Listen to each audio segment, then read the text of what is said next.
So, Chip, ito imong ingon mo, Chip, bali sa buntag, alas 6, isa. Sa buntag, isa, ang biyahe. Iligan, tumarawi na siya.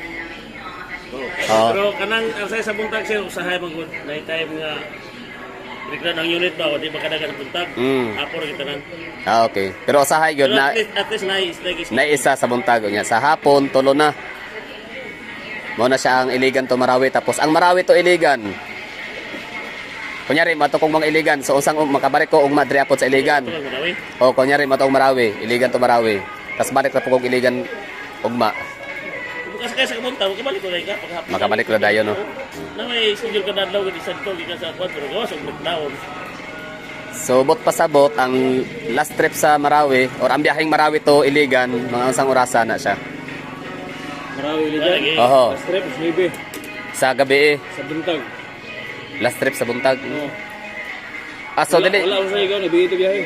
So dili siya kanang murag interval diri nga sa buntag isa tulo sa hapon pa Marawi og isa sa buntag pon Marawi pa iligan, tulo pod sa hapon pa iligan.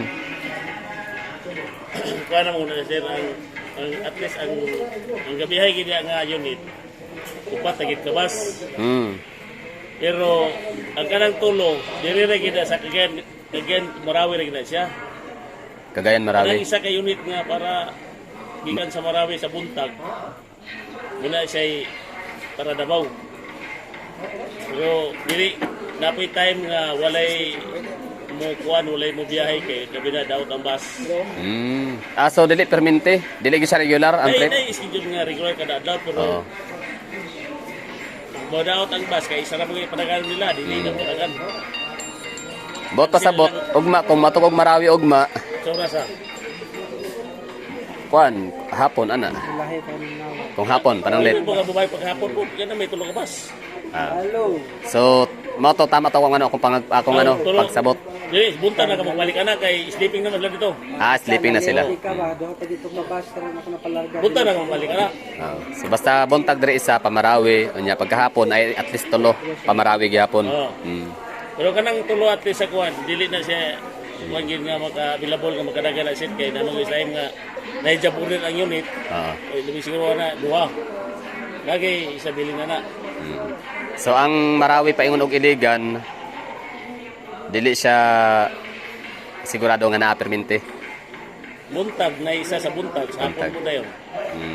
Sa hapon na po'y mga pila na mga isa duha na tulo. Wala naman sa hapon ba? Wala na eh. Marawi. Buntag na na eh. Murag buntag kartanan no. Last trip, maybe. Mao tong mga mag-sleeping gikag ano. Mga pila ka oras ang biyahe ito? 2 hours no? Ang kuan pamasahe na mo idea pila. 65 na ikaw na. 65? Pila? 65. Barato naman lagi. Doon di ay. Kaya naman na 27 kilometers. Nganon dugay Mahal mo. magod kanan dito ban. Ang ban na Mahal mahal. diya ang ban. Mao. Unang mga tao diya nalipay nga na ay bus kay nagkaabil sila sa insakto nga plitihan. Safe naman ang ano no, ang Marawi Sundan kano atuan. Magano bisita. Sa ground zero. Iligan. Layo di ay. So Sa sunwar wala may kaano yan. sige, kistingatan na ba. So sa hapon mga siguro alas 3 no naapa na no. Iligan to Marawi. Tas sleeping na lang dito. Alaw na kasi alaw na pasado, alaw na libre. Depende sa type basta kaya mo na i-schedule. Sige. Tulo gina unit tingin dito. Pero isa na kana isa kada kanang market ni Davao. 65 pamasahe, barato ray. 27 kilometer, so dool ra siya. Pero ang biyahe, naon sa pagkahitabo nga 27 kilometer mo dagan man og almost 2 hours. Bukid sa kahon. Sa kahon siya. Subidahan mo sir. Mao di ay. Padlo ka ito, magsubida ang bus. Magpa-uli ka, abada. Dayon sa hipot matamingan nga traffic sa syudad. Okay. Tapos yung traffic. Ano ba sila na kuan ba din? Nawi dito ko ng bus. Control ba control. Nasa lagi sulod na kuan, speed limit. Pero kanang 2 hours abot ni kagabi. Ang mga van asa dapit nakaparada, nakapila. kuan Tikas Terminal, doon ay terminal iligan. Duha di terminal ani asang isa Tapos katong NEC sa una. NEC. Planta dito sa Observation.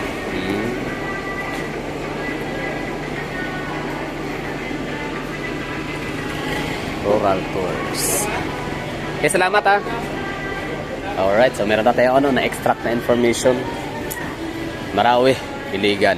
So ulitin natin, recap. Morning, merong isa.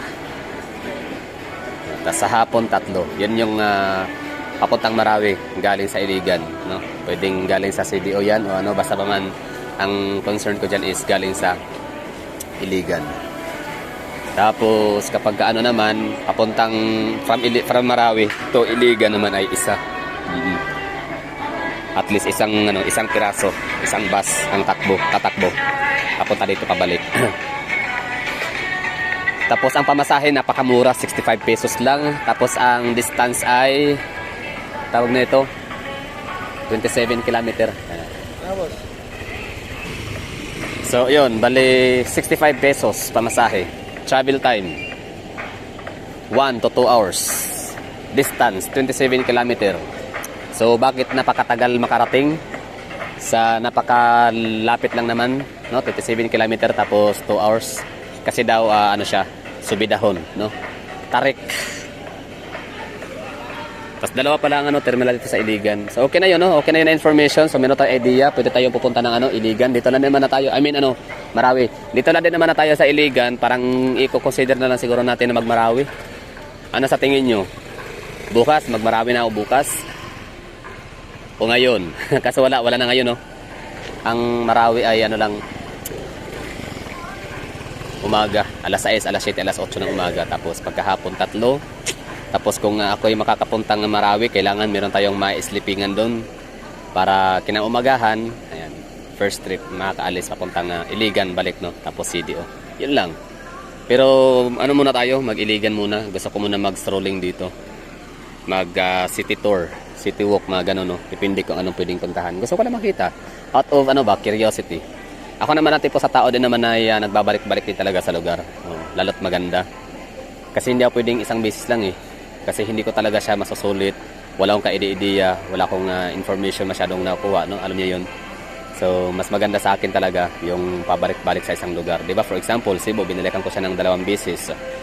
Ang CDO, nakatatlong beses na ako. Tapos saan pa ba? Butuan, no? Ilang beses na ako sa Butuan, 2 beses din. Nakapag na tayo, Jensan isang beses pa lang, no? So syempre babalikan ulit natin 'yan. Saan pa ba? Yung hindi ko pa napuntahan. Ito Iligan, no? So alam ko panigurado makakabalik ulit ako dito. Babalikan ko talaga 'to. Tsaka 'yon, yung Marawi. Tapos yung Zamboanga, pupuntahan natin 'yan, pero di ko alam kung kaya pa natin ngayon. Kasi parang nagugulan ako, ano ba talaga gusto kong pupuntahan? Zamboanga ba talaga or Iloilo, Bacolod, Dumaguete? Kasi napaka-interesting ng 3 lugar na 'yan, no? Dumaguete, Bacolod, tsaka Iloilo. Ano yan mga next big thing kasi yan sa Pilipinas. CDO, busog na tayo sa CDO, no? Dami na tayong nakuhang mga footage, mga documents, documentary. Ang ganda ng lugar, no? Hindi pa natin siya nakuhaan na natin siya ng pa lang siya, developing into metropolitan city, no? Pang 4th year of the Philippines. Tapos yun, ito, ang Iligan pala, akala ko siya parang Tagum alike lang siya, no? Yun pala, mas malaki pala yung yung kanyang parang pera, parang mas mayaman si Iligan compare kay Tagum City. Tapos sa tao naman 260,000 people ang Tagum City. Tapos ito si Iligan ay merong 300 plus population. So si Iligan and Butuan City medyo magkakapareha lang sila ng size sa pagiging HUC. Ang lamang nga lang kay Iligan ay itong kay Iligan maraming mga plantation, maraming mga source of income.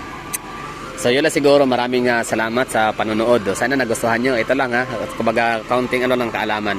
Iligan to Marawi, Marawi to Iligan, vice versa. 65 pesos sa masahe, 27 km, 2 hours ang biyahe. 1 hour, isang beses sa umaga ang biyahe papuntang Iligan, Marawi, 3 sa hapon, and sa papuntang Iligan from Marawi, tag-iisa isang araw. Bye bye!